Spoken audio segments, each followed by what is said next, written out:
one thing that I would like to highlight here is that other than having split that variant, just because of the amount of diversity that we have, the original viruses that we used to see in 2020, 2021 are still currently circulating. So even though we do see those new variants popping up now, we also see the original 1C.5s currently circulating as well.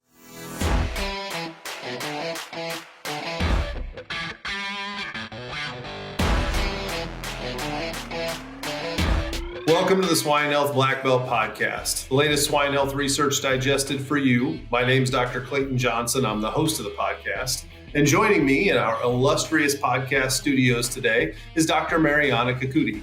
Dr. Kikuti is a researcher and soon-to-be faculty member at the University of Minnesota and a veteran of the podcast. So Mariana, thank you so much for coming back on the show.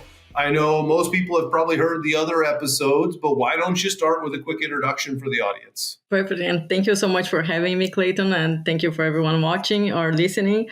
Well, briefly, I'm a veterinarian. I graduated in Brazil. I was working mostly with public health epidemiology back then, describing Zika and chikungunya emergence in Brazil. And then I came to the US and started working with the Morrison Swine Health Monitoring Project. Most of what I do now is swine epidemiology, and a big part of my work is to curate a per sequence data set and try to make some epidemiological sense of that, which is what we're going to discuss a little bit about today. Yeah, it's an exciting topic, not always a fun one for pig producers and veterinarians, but PRRS is a reality, and you get to see a lot of PRRS activity through the MSHIMP program.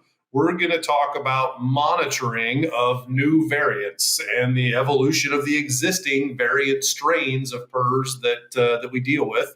Why don't you start, Mariana, with kind of describing what does the monitoring process looks like? How do you receive the sequence data, and then how do you store it within a database? How do you do data analysis? What does all that look like? Perfect. So maybe a lot of people might not know this about MSHIMP, but we do, other than get reports directly from producers saying that they had PRRS outbreak or a PED outbreak, we also get VDL data from those participants. So all of the participants share VDL data with us, and that includes PRRS sequences as well. And then for PRRS sequences, we actually have access to all PRRS sequences generated by the participants. So that includes both breeding and growing pig herds. So we have pretty much every once a month, we look at the data set. We combine data set from different VDLs. And then we generate a very representative data set of sequences. What we then do is classify those sequences into variant with the new variant classification. And then we just do some basic descriptive statistic of those variants, right? What are we seeing? Is any of these variants increasing in frequency? Is any of those decreasing in frequency? And then from then we can do some more in-depth epidemiological investigations if we need to. Stop disease in its tracks. Improve biosecurity compliance and reduce disease risk with Farm Health Guardian. Why choose Farm Health Guardian? Automate downtime and health status management for large systems. Get biosecurity breach alerts for trucks and trailers, prevent unauthorized access to your barns with controlled entry technology, and speed up disease investigations with automated traceback reports. Do biosecurity differently with Farm Health Guardian. How clear-cut, Mariana, is the designation of a group of viruses within one lineage? So is it at all arbitrary when you say, okay, this is where the lineage 1H stops and the next lineage begins? Is it pretty settled science amongst folks in your field of expertise that we know how to do that, black and white, or there is some art to it? There is some art to it. I would say most of the tools that we have available right now that are most widely used are usually done by predictive models. So we basically input the sequences and we know their genetic similarity, and then the models are going to predict, okay, this sequence is most likely going to fall within this lineage, right? And it's the same with variants as well, which is a shorter, like a more fine scale classification of the lineages. Well, let's get into the fun stuff. What variants are you seeing as you sort through this diagnostic data and all the sequences? What's popping up? What's interesting from your perspective? Yeah, I think a few of the more interesting ones are going to be the 1Cs, right? Particularly, I want to highlight two variants here. One would be the 1C.2. So this is a variant that actually emerged around 2018. So it's a little bit older. We have been seeing that for quite some time now. And because of that, we were actually able to conduct a more proper epidemiological investigation about 2 years ago. And we found that sites that were affected by this variant actually had a longer time to stability. So we were talking about an average of 87 weeks to reach stability. So sites affected by this variant actually experience a very long PRRS outbreak. For this variant in particularly, we are seeing an ongoing space-time clustering of this variant here in the Midwest, and it currently involves about 8 production systems. But all of that to say that it's still circulating quite a bit, and we still need to keep an eye on that. And then the other variant that I want to talk about is the 1C.5 that I think most of the listeners are probably already very familiar with. We used to call that a 1C144 variant, now called 1C.5. And what I think it's interesting about this variant in particular is that ever since it emerged in late 2020, we are seeing a lot of genetic diversity within that group of virus. So much so that we are actually subclassifying that now as we actually split that variant into 7 new variants as well. So we can talk a little bit about nomenclature of those splits later. But one thing that I would like to highlight here is that other than having split that variant, just because of the amount of diversity that we have, the original viruses that we used to see in 2020, 2021 are still currently circulating. So even though we do see those new variants popping up now, we also see the original 1C.5s currently circulating as well. For the 1C.5s, are you able to observe any trends in the virulence of the virus or the time to stability between the newer emerging variants, the 1C.5, 0.5, et cetera, versus the originals, or no, they all still kind of behave the same? Yeah, so those epidemiological investigations tend to take a little bit longer to conduct, right? So it takes a lot of involvement with participants, with producers. We did conduct an investigation in the early stages of the 1C.5 emergence, and we saw higher mortality, particularly in the nursery phase. But currently, those new variant splits are still quite new, right? They are from 2023, 2024.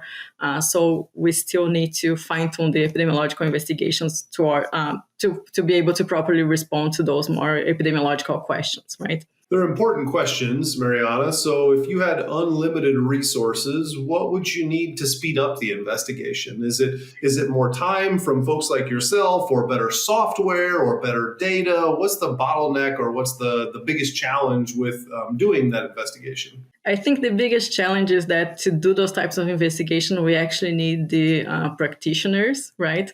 And they are the ones that are actually responding to those emergencies. So their time is already very limited. So we have to have some patience in that sense, that perhaps we need to kind of wait for that fire to be over for them to be able to actually help us and share the data. So I think the main limitation there is that we actually need the people who are actually experiencing those things to be able to report those, right? I'm sitting here listening to that very sheepishly, because I know the pain of both sides of that. I know the pain of the PRRS outbreak and being the veterinarian, being the one who's responsible for trying to help come up with solutions. And then the challenge of, wanting to help the greater good, yet at the same time, there's only 24 hours in a day. But if you have any problem with veterinarians, Mariana, let me know, and I will try to twist their arm a little bit for you. No, everybody's great. So all of the participants that we have are always very willing to help and collaborate. And I think that's what's great about this surveillance system, is that we can actually contact everyone, and everybody is very willing to participate. It's just a matter of finding the exact moment that they can actually do that. They can actually share the data and participate. Mariana, you've got experience in other geographies, obviously, in Brazil and with other pathogens, other species. You mentioned Zika. Compare and contrast a little bit where the PRRS industry is with understanding the evolution of our PRRS viruses in the pig industry versus, say, human health and Zika. Are we using similar models, similar efforts, or are we way behind, or are we actually in a better spot maybe than we think? I think it's a little bit of both. I think PRRS is one of the most sequenced virus, so that allows us to have a very real-time monitoring of data, which is great. But I think one thing that it's a little bit easier with public health, for example, is that particularly in Brazil, a lot of the data is shared publicly, right? So you have access to the data right away. And when we're talking about the swine industry, we're talking about private industry. So you have to be able to form those collaborations in the sense that everyone is going to be comfortable sharing data. And that sometimes can delay a little bit the investigations, right? But other than that, it's an infectious disease like a lot of other ones, right? So there's a lot of commonalities as well. But I would say in terms of efforts in surveillance and monitoring, the swine industry is actually looking pretty good in comparison. Salmonella presents significant challenges to pig health and performance and poses food safety risks to humans. As the first and only vaccine offering live attenuated strains of both Salmonella cholerae and Typhimurium, Enterosol Salmonella TC from Boehringer Ingelheim protects pigs against both serotypes with a single oral dose. Talk to your Boehringer Ingelheim representative to learn more.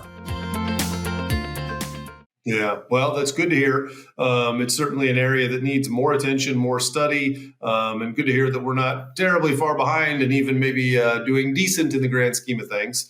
One last question. I want to go back to something you mentioned about, I believe it was the 1C.2 strain you've been monitoring. You said longer time to stability, and I think you said 87 weeks, something like that. And my jaw almost hit the table when you said that number. That's a long time. Any insights there? Is there something unique going on? You said that's kind of clustered into a couple production systems or regions.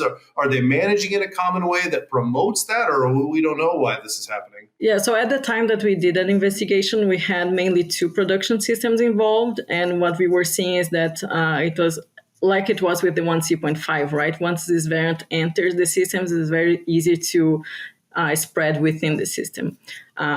But with that variant in particular, I did say 87 weeks in average. Of course, because it's such a long time to stability, some sites were actually had another PRRS variant introduced during that time, which prolonged even more their time to stability. So it's always good to try to understand a little bit better what's the scenario, right, in terms of viral diversity. And you published in the MSHIP research page not that long ago, and I think you said that variant, the 1C.2, is commonly found with other PRRS strains. So it's common that when you have that one, it's not the only one, which I think we know at this point that if you have multiple strains, your time to stability is going to be compromised. It's going to take longer if you have more strains than just one. Yeah, and I think part of the reason is, again, because the time to stability is so long for that variant.